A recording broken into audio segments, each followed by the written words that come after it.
The prince was about to say yes, sir, but the maid showed up and revealed a terrible secret. Before we begin this beautiful period romance story, tell me in the comments where you're listening from. I love knowing where you're joining me from. The marble hall breathed with anticipation, though no one dared move. The nobles stood arranged in careful lines, powdered wigs perfectly still, eyes fixed on the young man before them. Prince Edmund Harrington felt every gaze pressing upon his shoulders. The council's question hovered in the air, silent yet weighty. Would he accept the arranged marriage that would bind the kingdom of Westerdale to its most powerful ally? His heartbeat echoed louder than the murmurs dying along the edges of the hall. He knew what the council wanted. He knew what his late father would have expected. Yet he also knew what he himself felt, though he buried those feelings deep beneath duty. He drew a careful breath, prepared to answer with the calm firmness expected of a future king. But the doors slammed open before he uttered a single word. Every head turned sharply.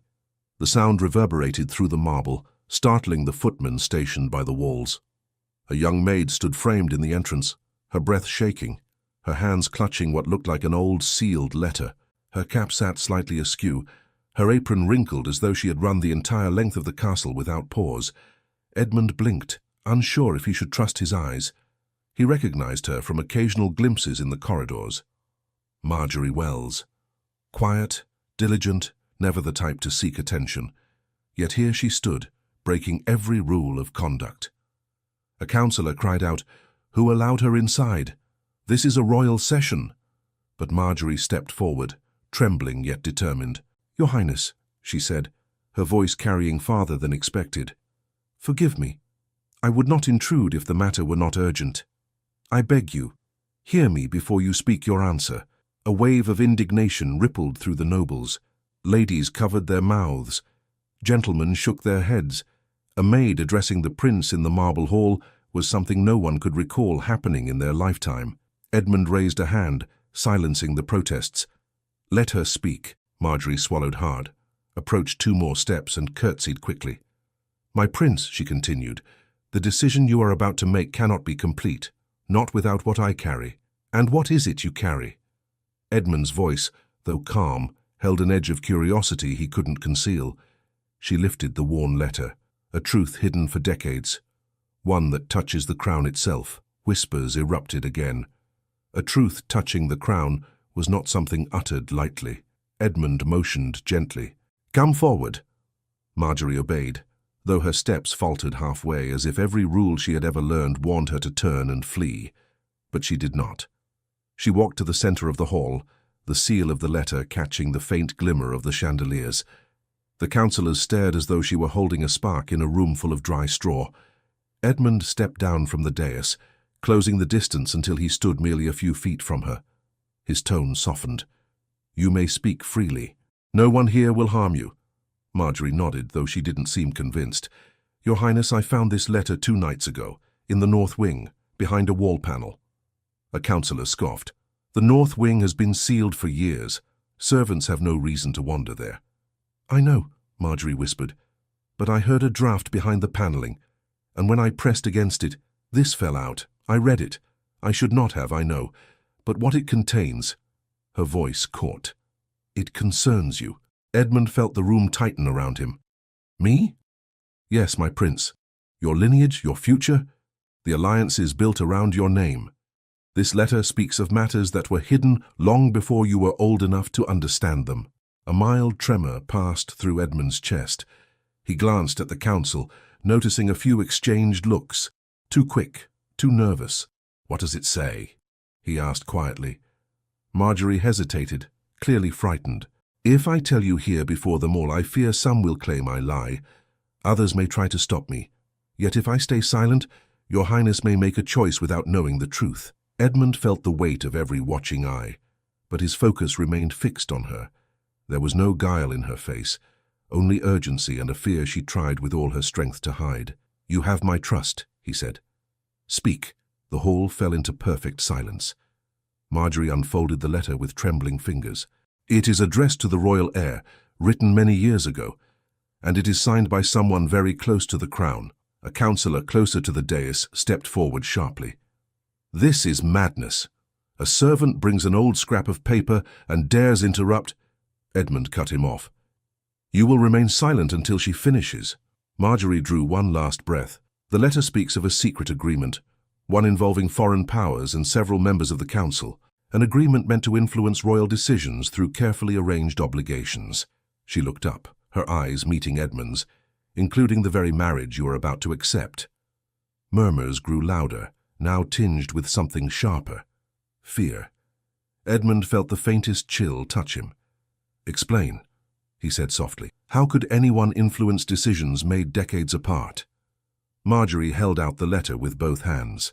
This agreement was meant to shape not only the reign of the previous king, but the future of the next. It implies that certain alliances were built on false promises, promises made without royal consent. A councillor gasped. Another shook his head vigorously. This is preposterous. Marjorie's voice strengthened.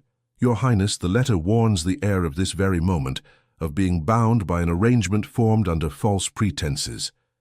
Edmund's pulse echoed in his ears. Who wrote it? Marjorie lowered her eyes. Your father's trusted advisor, the one who vanished from the records after a scandal no one ever explained. The hall seemed to freeze. Edmund barely moved. He had heard whispers about the man, vague stories of disagreements behind closed doors, but no one had ever spoken honestly about him. Marjorie continued. He wrote that he feared the council might bury the truth for good. He wrote that he hid this letter where only chance might uncover it. He hoped the heir would find it one day, but I found it instead. Edmund stared into Marjorie's eyes. Why come now? Why interrupt the council? Because once you speak your answer, it becomes binding, she said. If that answer is based on a lie crafted long ago, the kingdom will carry that lie forward. I could not bear the weight of knowing I said nothing. Her courage surprised him. Not dramatic courage, honest courage, quiet, but unyielding. Before Edmund could respond, the oldest councillor stepped forward, his voice sharper than it had been moments earlier. This is an outrage. She has no proof of authenticity. That letter could be forged by anyone with idle hands. Marjorie flinched. I forged nothing, I swear it. You expect us to believe a maid managed to uncover a document hidden for decades, read it, and then burst in here out of the goodness of her heart? Edmund's jaw tightened. Do not question her integrity without cause. But the councillor pressed on. Your Highness, she is a servant. She has no place in such matters. If she is truly convinced of this letter's importance, allow us to examine it and determine its legitimacy. Her presence here only disrupts order. Marjorie's breath shook. If I hand it over, it may never be seen again. Gasps rose around the hall. The accusation was indirect but unmistakable. The councillor's face reddened. She insults this council. Remove her at once. Edmund stepped forward sharply. No one will remove anyone. The councillor raised his voice. She brings falsehood into the marble hall. She threatens the stability of the crown. This cannot be tolerated. Marjorie clasped the letter closer to her chest. Your Highness, please, let me finish. There is more. Edmund saw tears gathering at the corners of her eyes, though she tried to blink them away. She stood small in the massive room, surrounded by noble hostility, yet she did not run. Something in her steadiness struck him deeply. He turned toward the council. Enough. I will hear her. Every word. Several nobles muttered protests, but none dared contradict him directly. Marjorie unfolded the letter further, the parchment creaking softly. She looked at the lines once more to steady her voice. The advisor writes that he feared certain members of the council were influencing the king, guiding him toward alliances that served personal interests rather than the welfare of the realm. When he refused to support these schemes, they forced him out. Edmund clenched his hands. He had been told the advisor retired due to illness. Nothing more. Marjorie continued. He warns that the same forces would seek to guide the next heir in the same direction, through arranged obligations, through treaties established upon a foundation that was never true. The hall felt smaller, as if its marble walls drew closer with each word spoken. Edmund asked quietly, Does the letter mention names? Marjorie hesitated. Yes. Whose? She looked at the list again, her lips parting slowly as she read the first name aloud. The name echoed across the marble, familiar to every person present. The moment Edmund heard it, his breath halted. The hall went still. Marjorie raised the letter and said, Your Highness, this concerns your bloodline. Gasps rippled through the marble hall, soft but sharp, like tiny cracks spreading across glass. Prince Edmund stared at Marjorie, though his gaze flickered briefly to the councillors. Some wore confusion, others alarm, and a few concealed expressions that troubled him more than anything written in that mysterious letter. He stepped closer. Explain what you mean. How does this concern my bloodline? Marjorie held the parchment as though it might crumble between her fingers. The name written at the top, the name of the man who wrote this letter. It is someone connected to you, by trust, not by family. Someone who served your father when your father was still a young prince himself. The oldest councillor drew a sharp breath. Impossible. Marjorie turned toward him, her voice trembling. I read it many times to be certain. It is signed by Lord Cedric Harrington's chief adviser. His name appears in the first line, and he writes as though speaking to the royal heir who would one day ascend the throne. Another councillor stepped forward. The document is false. Cedric's adviser vanished decades ago. No letter of his ever surfaced. Edmund raised a hand. Let her continue. Marjorie nodded, grateful but still shaken. The letter states that Cedric discovered a series of private negotiations conducted without the king's knowledge. They were designed to sway the future heirs' alliances, treaties drafted to create obligations for generations, and he feared the truth would be buried. Edmund frowned. What negotiations? Marjorie looked down again. Meetings between council members and foreign envoys, meetings held in secret. According to the writing, Cedric's adviser stumbled upon documents outlining agreements that contradicted the official treaties. He tried to bring them to light, but was discouraged at every turn. The council murmured in uneasy waves. Edmund could almost feel the air tighten. Discouraged by whom? He asked. Marjorie swallowed. By the same men who supported this current proposal of marriage, Your Highness. A rounded murmur shifted again. The supportive councillors stiffened, but none dared speak. One of them finally broke the silence. Child, you do not understand politics. Cedric was known for his instability. His adviser was no better. If anything, that letter proves their confusion, not a conspiracy.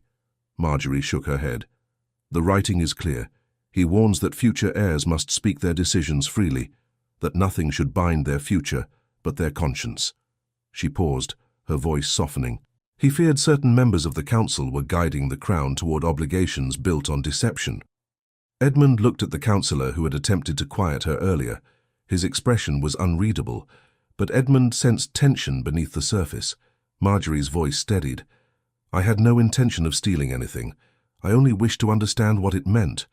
When I read that the adviser feared the letter would never be found, I felt I had no choice but to bring it to you.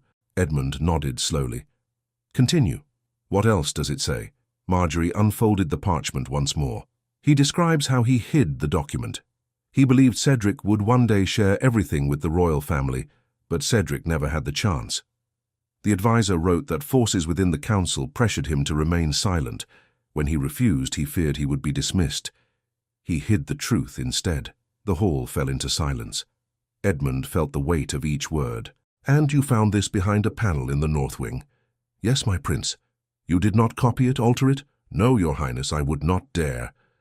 The skeptical councillor stepped forward again, visibly irritated. Your Highness, we must take that letter and examine it. We cannot rely on the account of a maid. She may have found an old piece of fiction, nothing more. Marjorie looked at Edmund, her voice shaking. If the letter is taken now, I fear it may disappear forever. I saw the way certain men reacted when I said it concerned your lineage. The councillor lifted his chin. How dare you imply such intentions? Marjorie held her ground. I only speak what I saw. Edmund interjected before the argument could rise further.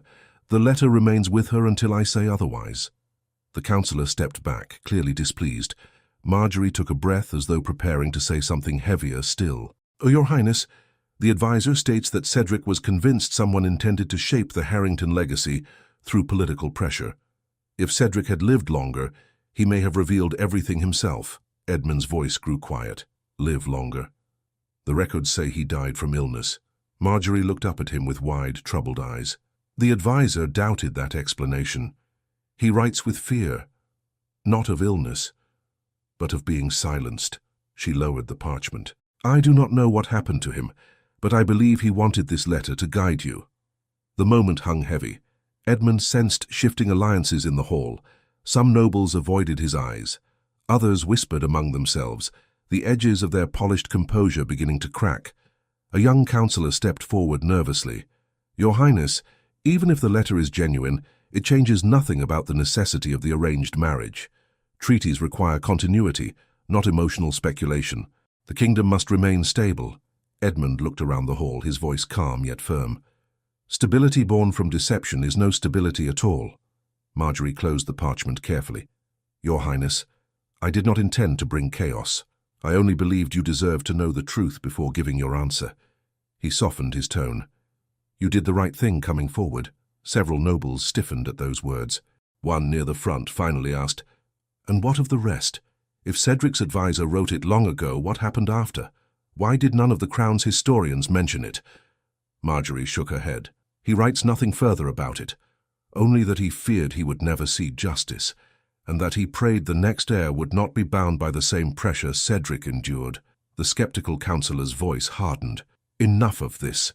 We cannot delay the prince's answer because of a hidden letter no one has verified. Her claims threaten the unity of the Crown." Edmund turned toward him slowly. "Her claims or your comfort?" A hush fell. The councillor's mouth tightened, but he did not reply. Another noble spoke, wiser in tone but equally unsettled. "Your Highness, if the letter is true, why surface now? Why not earlier?" "Because I found it only 2 nights ago," Marjorie answered. "Had I known its meaning sooner, I would have spoken sooner. I debated telling one of the stewards, but fear stopped me. Then this morning, I realized that if I remained silent, the truth would be buried forever." Edmund studied her. She seemed exhausted, frightened and yet resolute. A simple maid standing before the full council with a secret heavier than any duty she had known. He took another step closer, lowering his voice. "What made you finally come forward?" She hesitated, then answered quietly, "I overheard 2 nobles discussing your answer. They spoke as though it were already decided, as though they cared more for their gains than your welfare. I knew then that the letter mattered." The words fell like stones. Edmund turned to the nobles, his gaze steady. "Who were these men?" No one answered. Marjorie spoke again. "I will not name them without proof, but I heard enough to know the marriage is not as simple as it appears."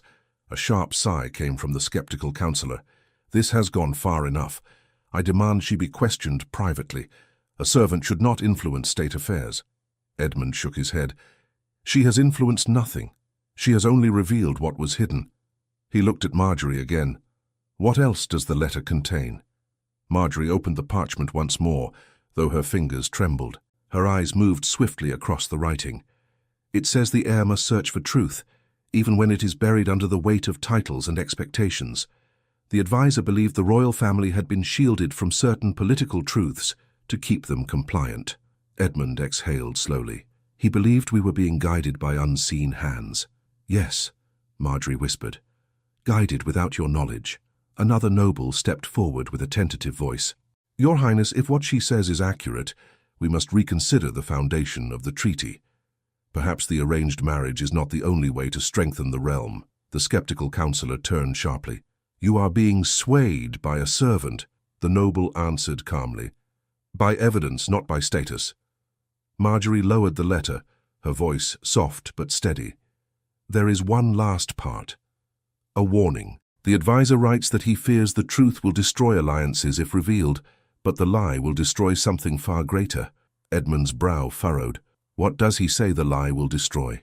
Marjorie lifted her eyes. "The heir's trust in his own counsel." A heavy silence fell across the marble hall. Edmund stood motionless. The councillors remained frozen, as though afraid to breathe and reveal more than their stillness already had. Finally, Marjorie closed the letter and let her hands fall to her sides. "I brought this to you because I believed in your right to know. Nothing more." The skeptical councillor stepped forward again, pushing back the tension with force not of violence, but accusation. "This is an elaborate falsehood. This servant cannot be trusted. Her words are reckless. Her presence here is reckless. I demand that you confiscate that document and dismiss her immediately." Marjorie stiffened. The hall held its breath. Edmund's voice rose, not loud but clear and unshakable. "No one touches her. And no one touches the letter. The councillor steadied himself, trying once more.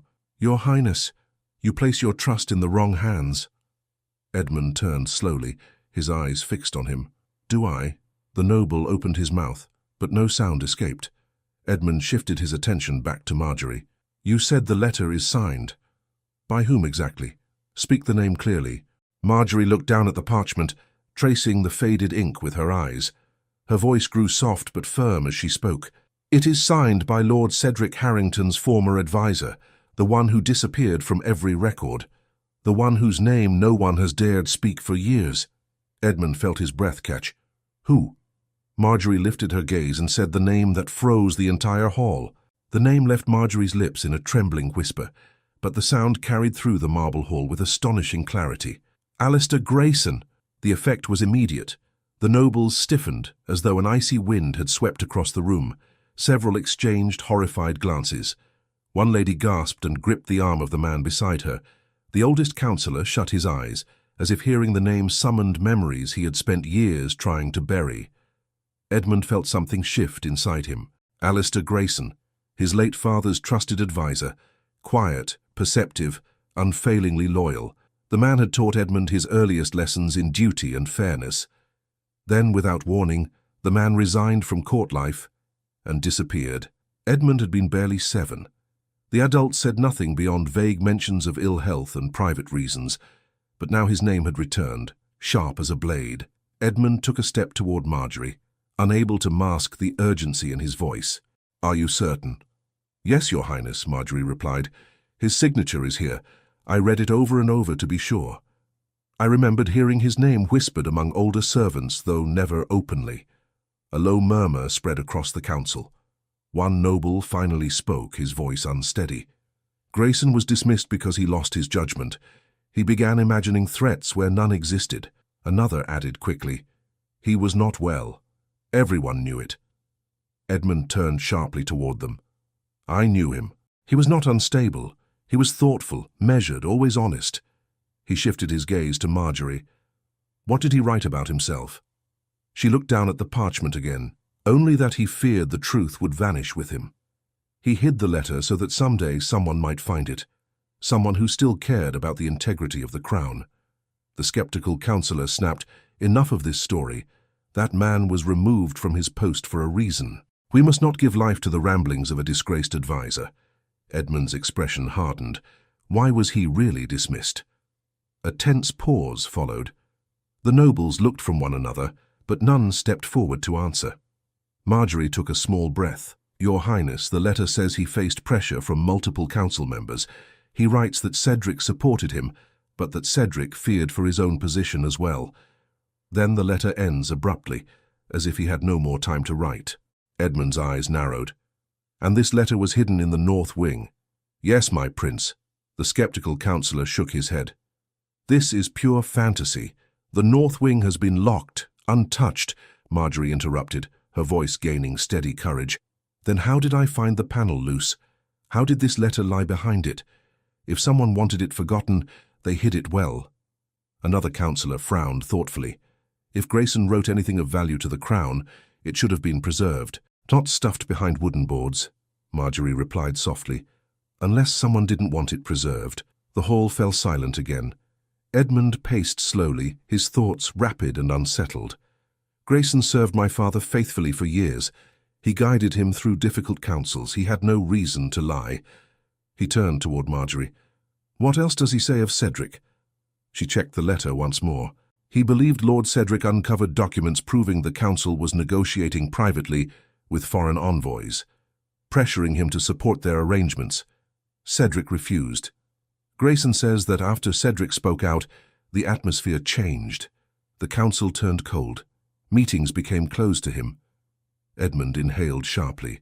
My father once told me Cedric had disagreed with the council on several matters, but never explained why. He looked toward the skeptical councillor. Now I see why you are so eager to silence her. The man's face reddened. I only wish to protect the throne from unfounded tales. Marjorie lifted the letter slightly. These are not tales. He glared at her. You are a maid. You cannot possibly grasp political nuance. Her voice wavered, but she held her ground. I do not pretend to understand everything, but I know truth when I see it. A few nobles shifted uncomfortably. One whispered, "She is braver than half this council." Edmund stepped forward. "Let the letter speak. What events does Grayson describe exactly? Not vague fears, specific actions." Marjorie nodded and scanned the next lines. "He writes that Cedric found correspondence between two council members discussing how to ensure the next heir remains aligned with the obligations set forth. Cedric questioned them, but they brushed him aside. Soon after, Cedric's influence waned. He was rarely informed of upcoming decisions." Edmund frowned. "Which council members?" Marjorie hesitated. "He does not name them. He feared the letter would be found." The skeptical councillor sighed loudly. "Convenient." Marjorie turned toward him. "Not convenient. Cautious." Edmund's voice carried more steel than before. "You seem remarkably unsettled by the contents of this letter." The man straightened. "I am unsettled because a servant stands in the prince's hall, threatening the stability of the realm." Edmund stepped closer to him. "Or because the truth threatens yours." The councillor stiffened but said nothing. Another councillor, a younger one, finally spoke gently. "Your Highness, perhaps we should verify the handwriting. Many archives hold Grayson's notes. If it matches—" The skeptical councillor cut him off. "Madness. We waste time on a maid's imagination." Edmund raised his voice just enough to silence the room. "She is the only person here acting without ulterior motive. I will not allow her to be dismissed." Marjorie looked down, overwhelmed. Edmund turned back to her. "Read the next part." She nodded, her hands tightening on the parchment. "Grayson writes that he believed Cedric was preparing to confront the council again, perhaps even request a royal hearing. But before he could gather the necessary documents, his health declined rapidly." She paused. "Grayson implies that Cedric doubted his own illness." The skeptical councillor spoke sharply. "Do not twist this into accusations. Cedric was unwell, everyone knew it." Marjorie lifted her eyes. "Grayson writes that Cedric was strong until he questioned the council's dealings." A wave of murmurs spread again. Edmund's expression grew troubled, but he made no accusation, only listened. Marjorie continued, "The letter ends after a final warning. Grayson writes, 'If you, the heir, find this, take caution with the bonds others try to force upon you. Choose with your own heart, not with the weight of promises forged in darkness. Those who hid the truth will seek to bind you through duty. See with clear eyes.'" Edmund exhaled slowly. "That sounds like him. Always urging me to think for myself." One noble stepped forward hesitantly. "Your Highness, if this is true, then the arranged marriage may be rooted in deception," Edmund finished quietly. "I will not be bound by obligations built on hidden lies." The skeptical councillor's voice rose again, though not in anger, this time in desperation. "If you reject the proposal, the alliance may falter. The kingdom already faces uncertain times." Edmund turned toward him. "If the alliance depends on deceit, it is no alliance at all." The man opened his mouth to argue, but the prince had already turned away. Marjorie lowered the letter and held it close, as though shielding it from hostile eyes. "Your Highness, I understand the risk, but I could not stay silent once I read his words." Edmund met her gaze. "You did what few would dare." She looked down. "I feared you would think me foolish or worse." "I think you brave." A faint blush rose to her cheeks, though she quickly looked away. A younger councillor cleared his throat. "We must examine the letter formally, compare it with actual documents." Marjorie shook her head.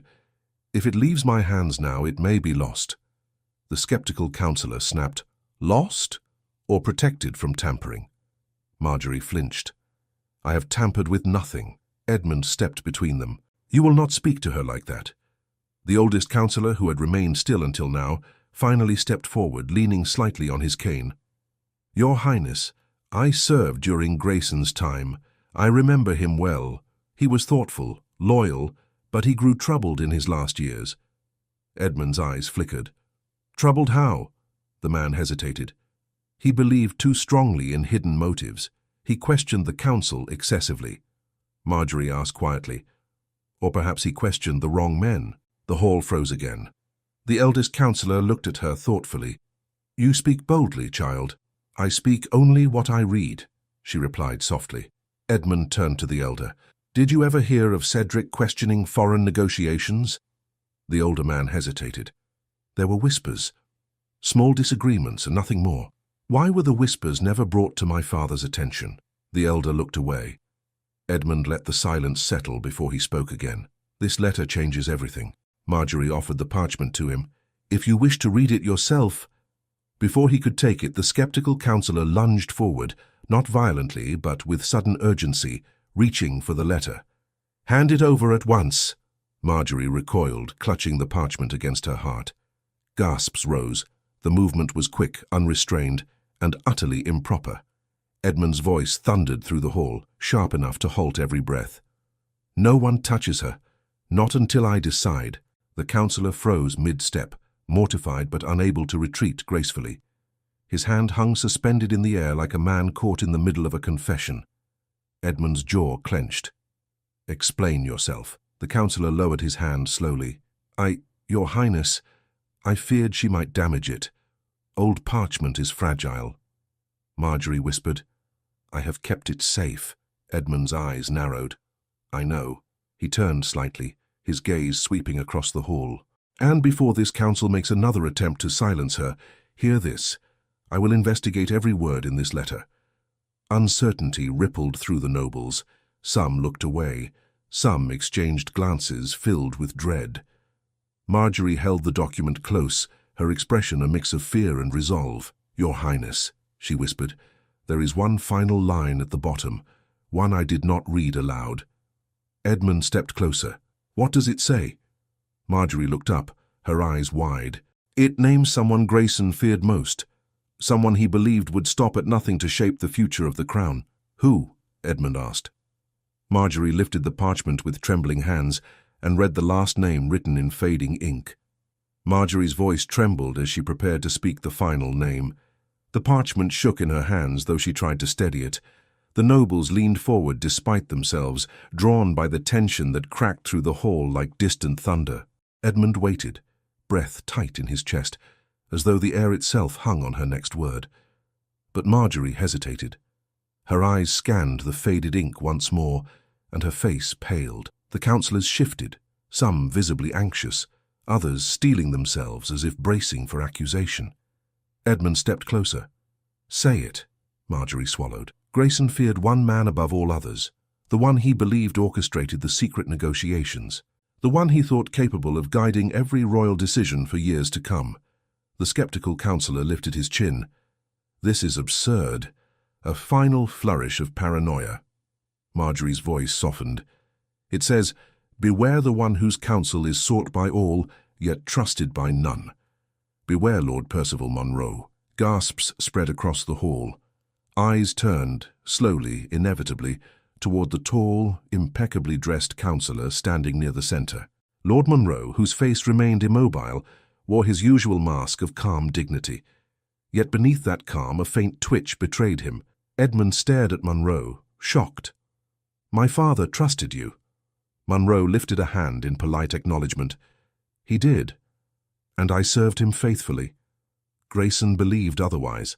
Grayson grew suspicious of everyone in his final years, Monroe replied, his voice smooth, almost rehearsed.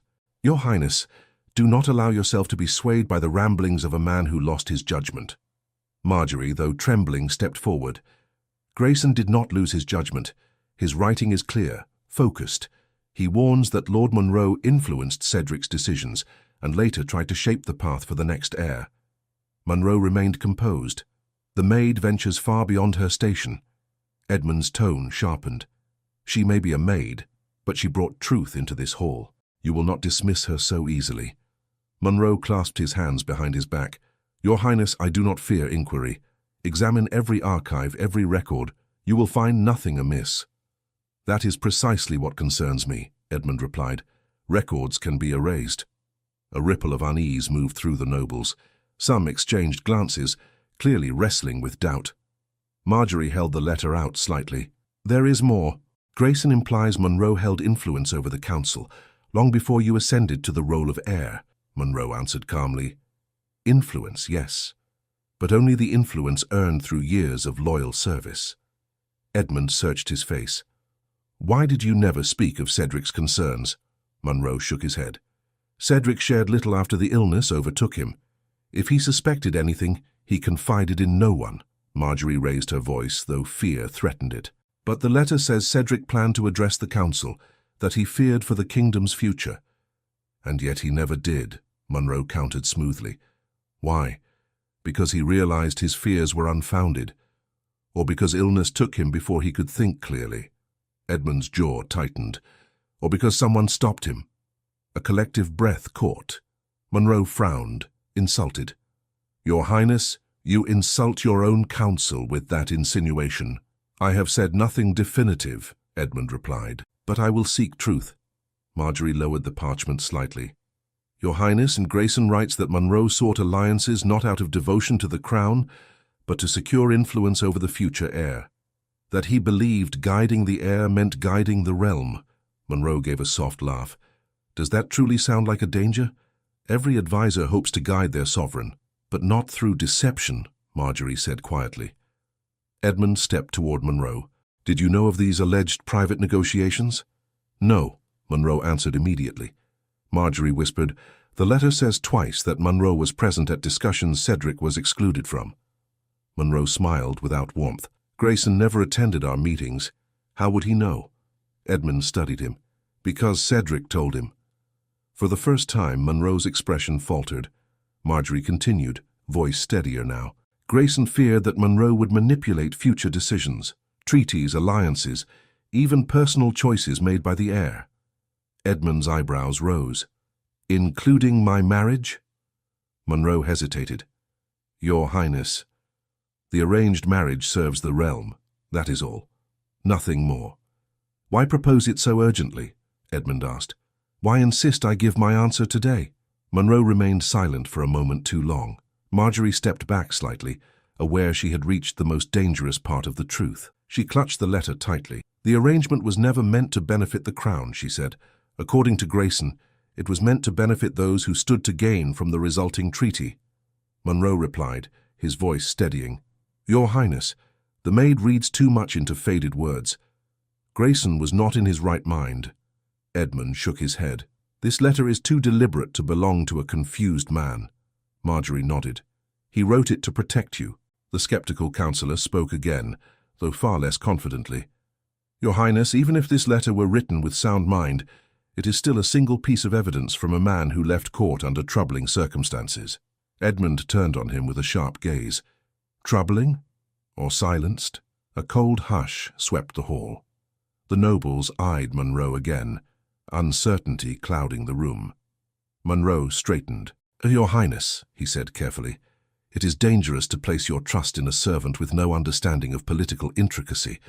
This is the future of the kingdom, not a story spun from shadows. Edmund looked at Marjorie. Her face was pale but resolute. She did not hide behind her station or beg for approval. She simply held the truth. He turned back to Munro. How did Grayson leave court?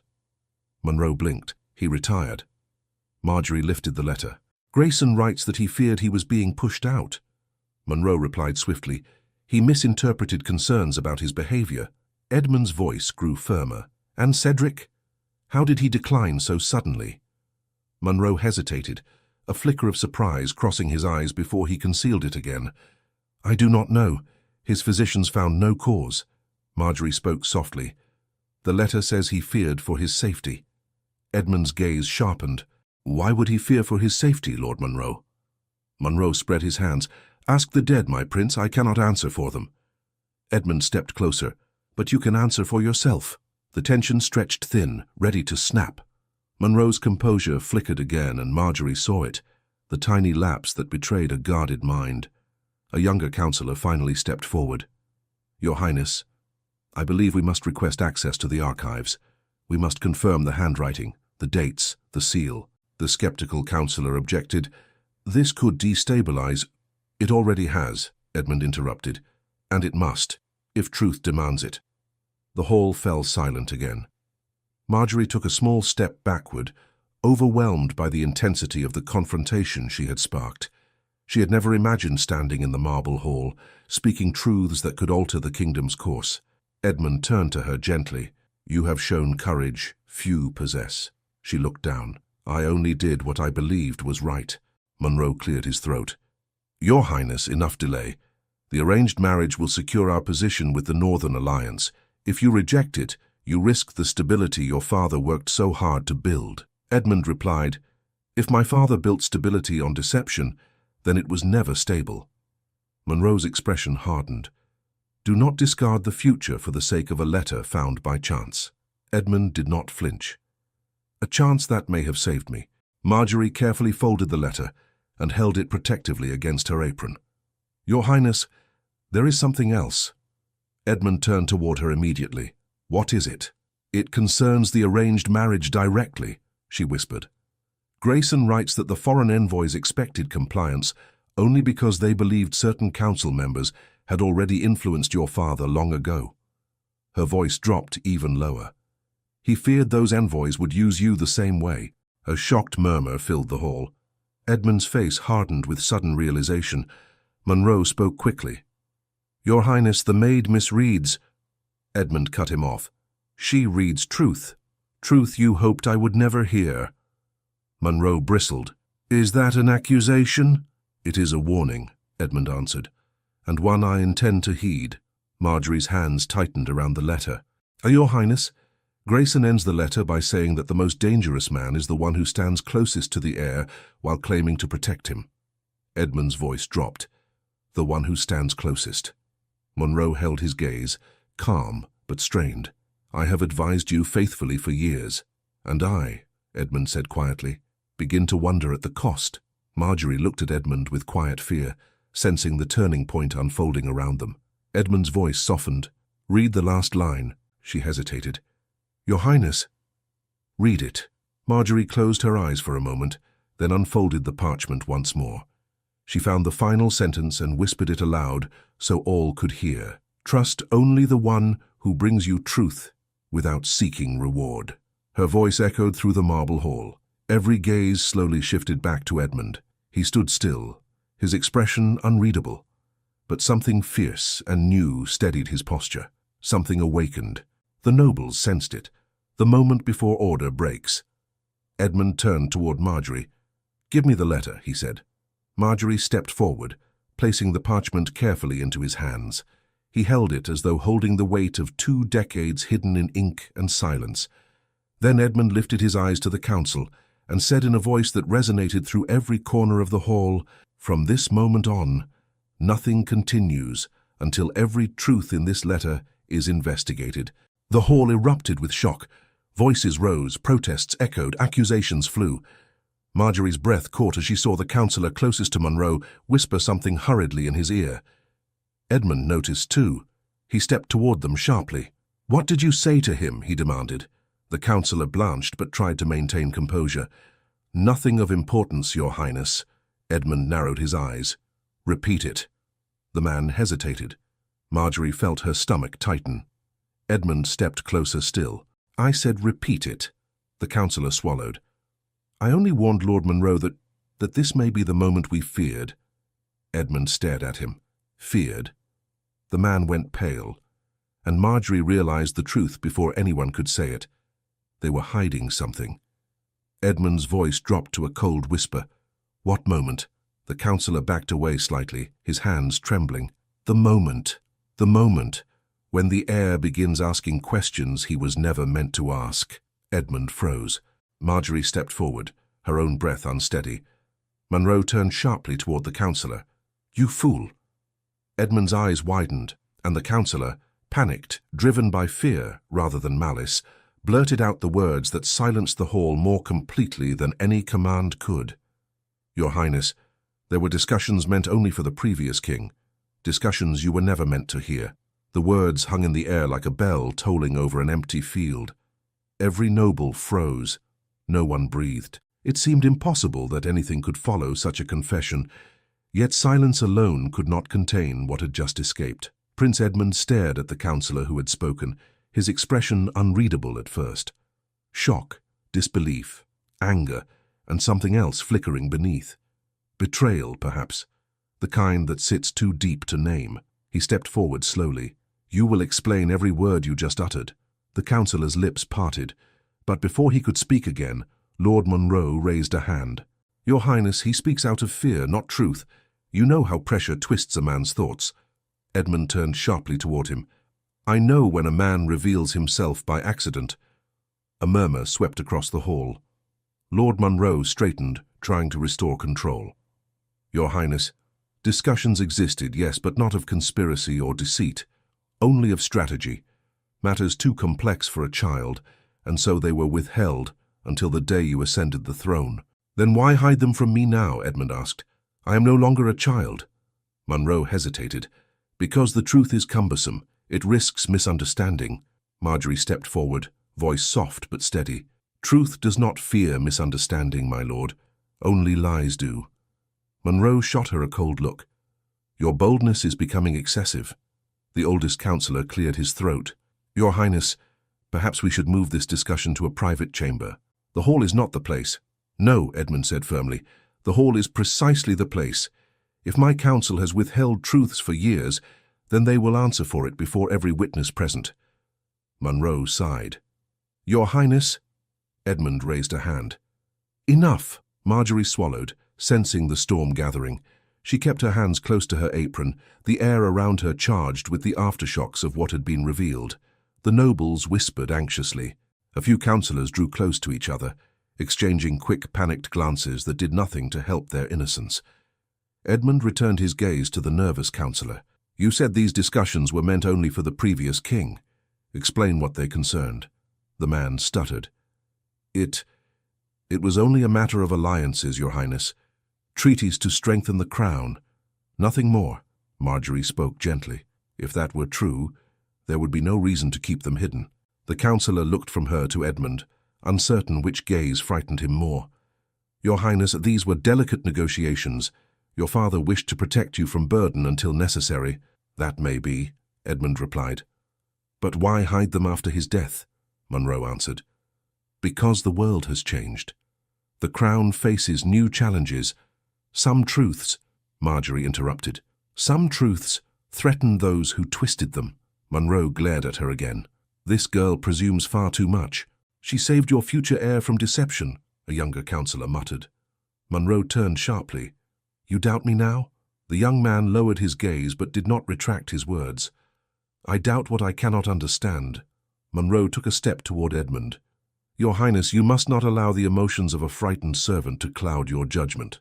Marjorie felt the sting of humiliation before anyone else reacted. Her cheeks warmed and her breath caught. A few nobles exchanged scoffs, quietly agreeing with Monroe. A maid in the marble hall standing at the center of state matters, it was unprecedented, and for some, unforgivable. The skeptical councillor nodded vigorously. "Indeed, she oversteps her bounds. Her presence alone is inappropriate." The oldest councillor added reluctantly, "Perhaps she should be removed until proper procedures are followed." A lady whispered, "She must return to her station." Enough of this display. The humiliation washed over Marjorie in a sudden wave, sharp, stinging, impossible to hide. She lowered her eyes, clutching her hands together. She had expected resistance, but not the collective dismissal of her very worth. "Enough," Edmund said sharply. But the nobles were already emboldened. Monroe spread his hands in feigned sympathy. "Your Highness, we do not wish to shame the girl, but her intrusion disrupts the natural order. She is overwhelmed, confused. Let her rest while we settle these matters properly." Marjorie felt the words like a blade, not violent but cutting all the same. Edmund stepped forward. "She is not confused. She brought me truth," a councillor whispered loudly enough for the hall to hear. "Or lies she believes to be truth." Marjorie flinched. Another added, "She admits she read the letter alone. She may have misunderstood everything." "Yes," another said, "or perhaps she seeks favor. A servant lifted to the center of politics. Who would not seize such an opportunity?" Marjorie's face flushed with sudden heat. Her heart pounded painfully in her chest. Edmund's voice rose. "You will not insult her." But the words struck too late. The damage had already begun. Marjorie backed a small step, unable to stop the tremor in her hands. She looked at Edmund with eyes that begged forgiveness, not for her actions, but for being the cause of such chaos. He moved toward her. Do not step back. You have done nothing wrong. But Monroe's voice carried through the hall with cutting authority. Your Highness, if this maid truly brought truth forward out of loyalty to the crown, she should be relieved from this pressure immediately. She is not trained for such matters. Marjorie opened her mouth to protest, but her voice failed her. One noblewoman added sharply, "She stands here as though she were of our rank. Absurd." Whispers grew louder. Impertinent girl, seeking importance, meddling in affairs beyond her comprehension. A footman by the wall lowered his gaze, clearly pitying her. Marjorie took a breath, but shame filled her lungs. She clasped the letter tightly, afraid it might be pulled from her hands at any moment. Edmund's anger simmered beneath his calm exterior, but even he could not quiet the hall at once. He turned toward the councillors. "Her courage surpasses any of yours." The skeptical councillor stepped forward. "Your Highness, you forget yourself. She is a servant. She speaks from emotion, not reason. Every noble here sees that." Marjorie's voice finally returned, small but trembling. "Your Highness, perhaps they are right. I never meant to stand above them. I only wished to warn you." Edmund looked at her sharply. "Do not allow them to shame you." Monroe stepped in again. "She is shaking, Your Highness, clearly overwhelmed. Her words are guided by fear. Remove her from this chamber and let the council speak with clarity." This time humiliation struck differently. It was not sharp, it was heavy, a weight pressing Marjorie downward until she felt impossibly small. She had risked everything to bring the truth into the light, yet now she stood alone in a sea of noble disdain. A maid, a girl, a nobody. She could almost hear their thoughts. She forced a breath. "Perhaps I should leave," she whispered. "No," Edmund said immediately, but Monroe spoke over him. "Your Highness, if you want the council to confess anything at all, you must create an environment free of pressure. A servant watching us, judging us. How can we speak freely?" Marjorie blinked. Judging them? She had done nothing of the sort. Edmund clenched his jaw. Marjorie is not the obstacle here. But the nobles continued. She must be escorted out. She disrupts the balance. She should not hear state matters. A few voices rose with unexpected cruelty. She is seeking attention. She is lying to secure her future. Marjorie felt her breath falter. Her humiliation was complete, not because of the accusations, but because she could not defend herself without appearing even more improper. She turned slightly away, fighting tears. Edmund stepped toward her. "Marjorie, look at me." She did, and in her eyes he saw the beginnings of shame that was not her burden to carry. He faced the council. "This is your doing. You humiliate an innocent girl because you fear the truth she revealed." Monroe's tone softened with false patience. "Your Highness, humility is appropriate for her station." Humility. The word cut deeper than any accusation. Marjorie bowed her head. She whispered, "Forgive me, Your Highness, I have caused you trouble." "No," Edmund said with conviction. "They caused the trouble, not you." But the councillors sensed an opportunity. One called out, "If she is innocent, let her withdraw. Allow us to speak candidly." Another added, "Her continued presence only complicates matters." Marjorie felt trapped, cornered by a storm she had unleashed but never meant to face alone. Edmund turned back to the councillors with fire in his eyes. "You think removing her will silence the truth? You think hiding behind protocol will save you?" Monroe spoke softly. "Your Highness, if she remains, the council will not proceed." Edmund stared at him, stunned. "You dare impose conditions on me?" "We dare insist on order," Monroe replied. "You must choose." Gasps filled the room. Marjorie whispered behind him, "Your Highness, please.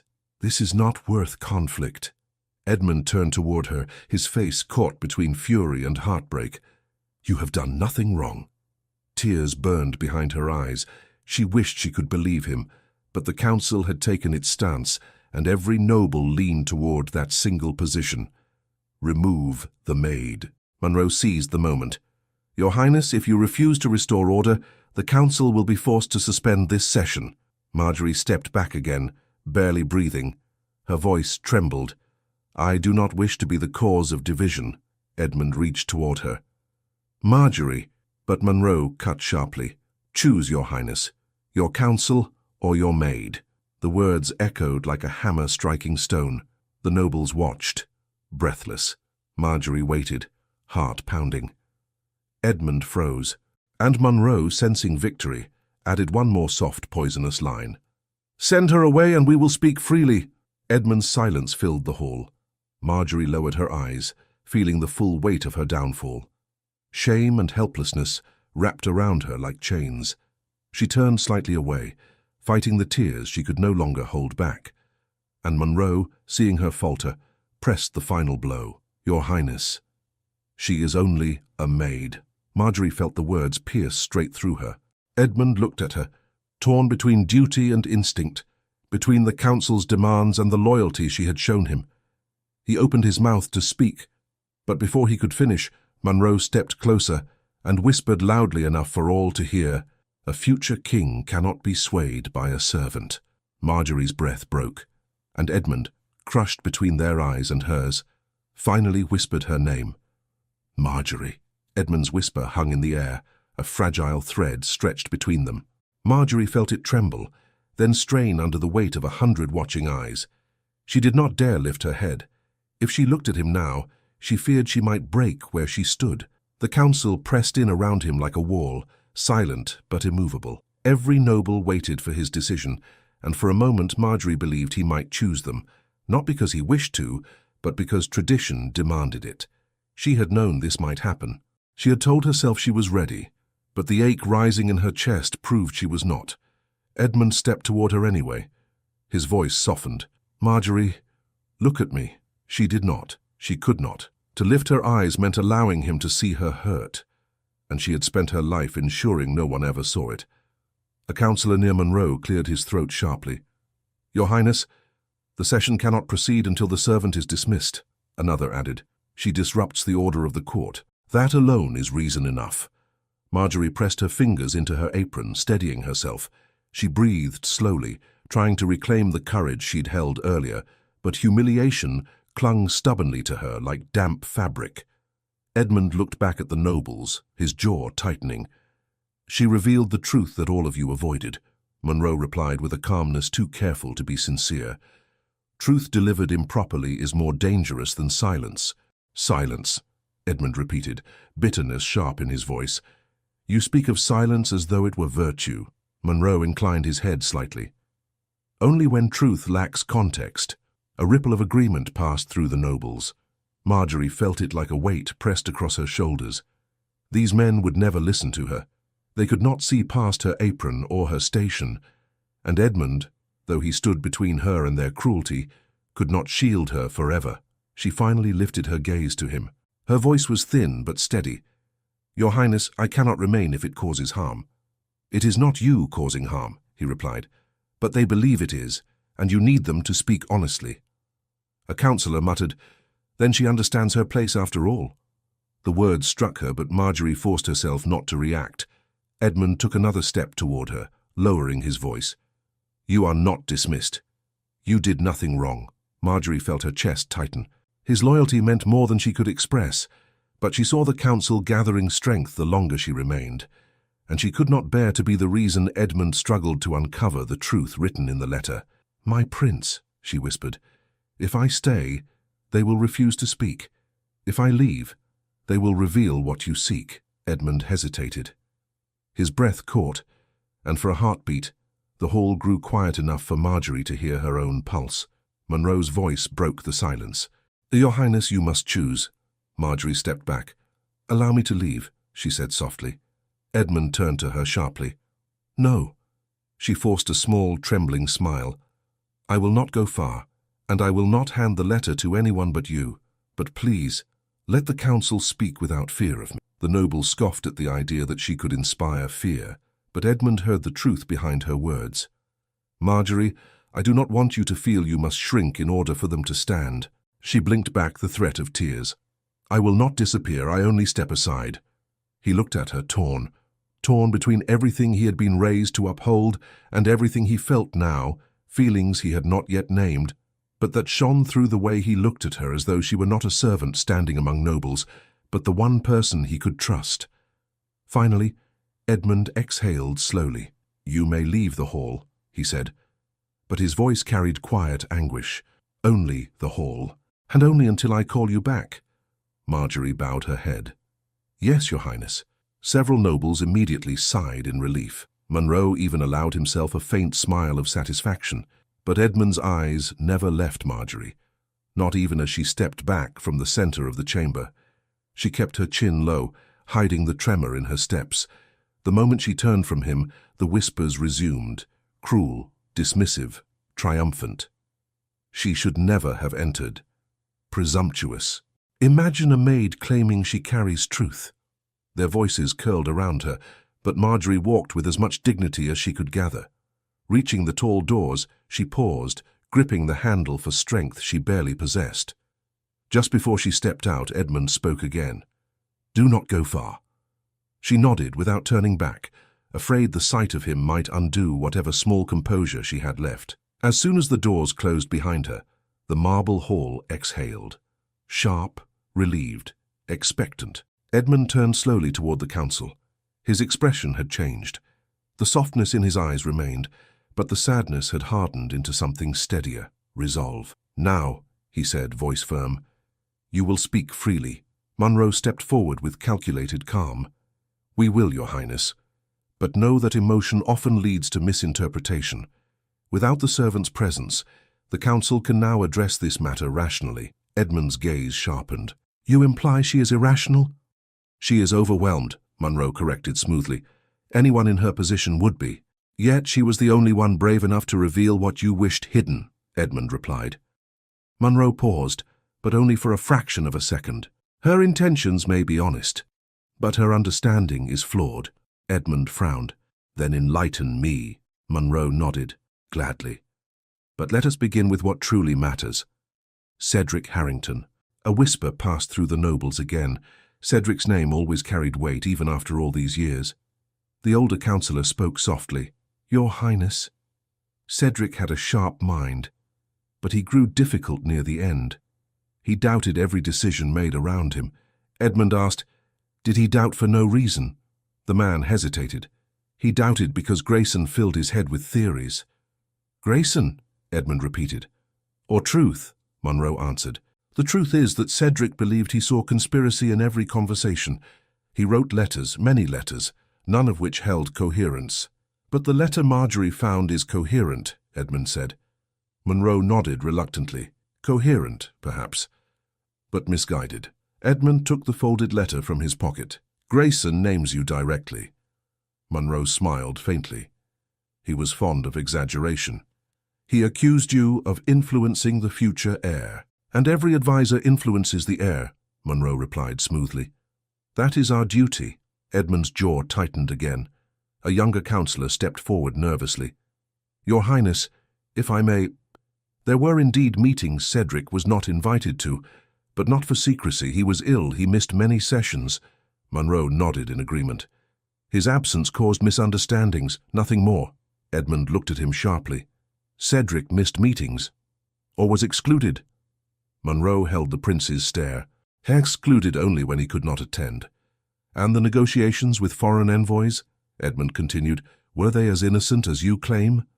Monroe hesitated for the briefest moment, just long enough for Edmund to catch it. "They were formal," he said at last. "Proper. Necessary." Edmund's voice dropped. "Yet not documented." Monroe tensed. "Some discussions precede documentation." Edmund leaned in slightly. "But not all." Monroe opened his mouth, then closed it again. Around them, nobles shifted uneasily.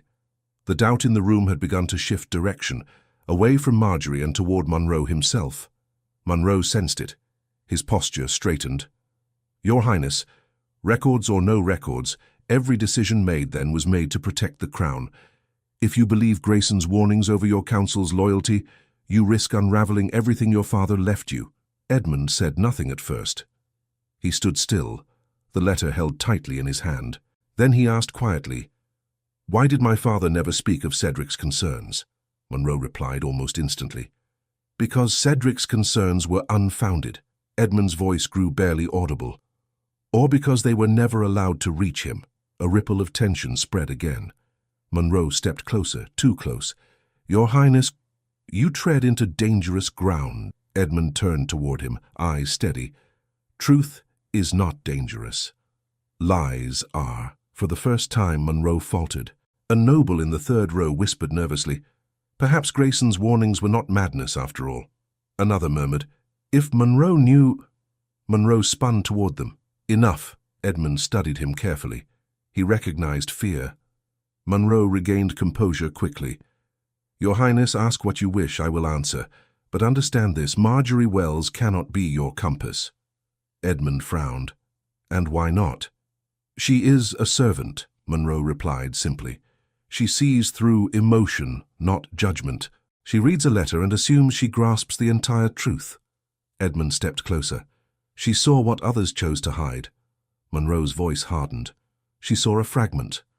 "A fragment that terrifies you," Edmund replied calmly. "Why?"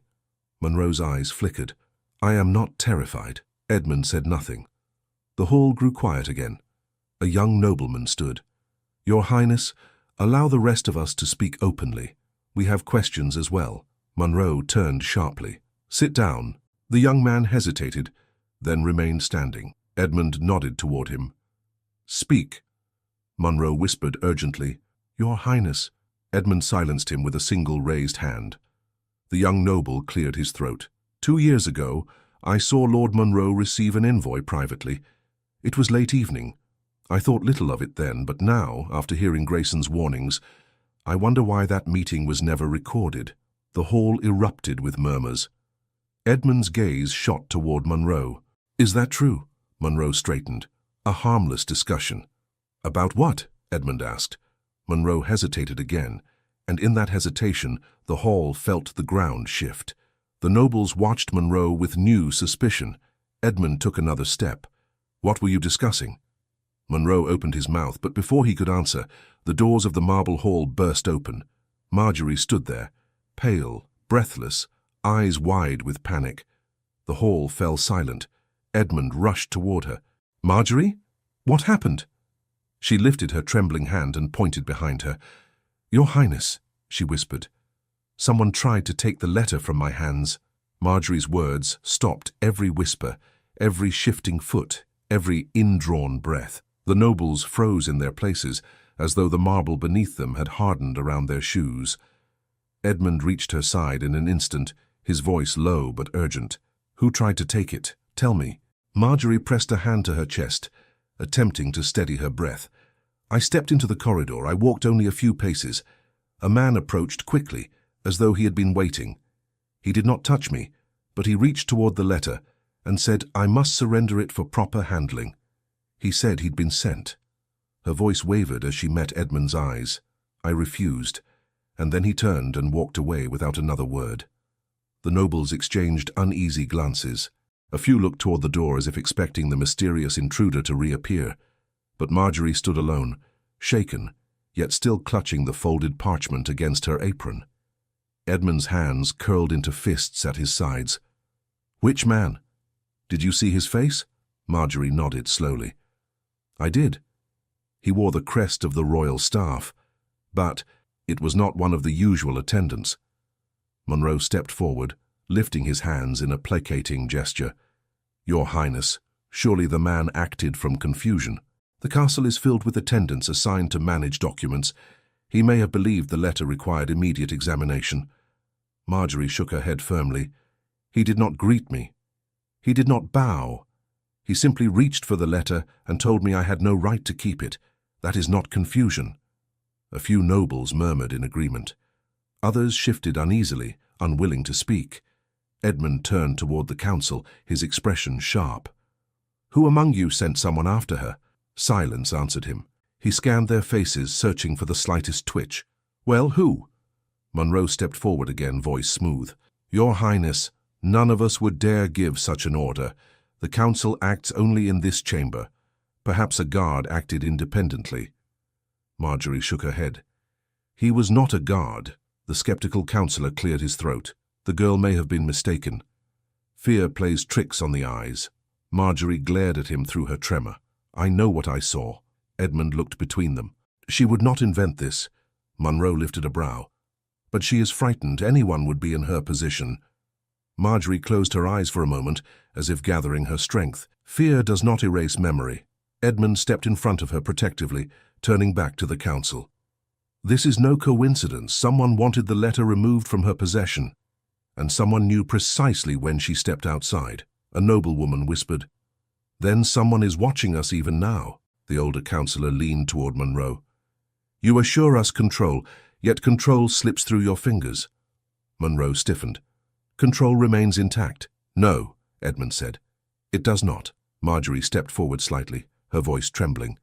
Your Highness, I fear the letter is not safe, not even in my hands. Someone may try again. Edmund took a sharp breath. Let me hold it. She hesitated, looking down at the fragile parchment between her fingers. For a moment, she seemed torn between handing it over and protecting it with her life. But at last she lifted it carefully and placed it in Edmund's outstretched hand. When his fingers brushed hers, her breath caught, but she quickly stepped back. Edmund faced the council. The letter stays with me now. No one touches it. No one sees it without my command. A thick silence followed. Marjorie sensed the nobles recalculating their alliances and fears. Some looked fearful of the secret now in Edmund's possession.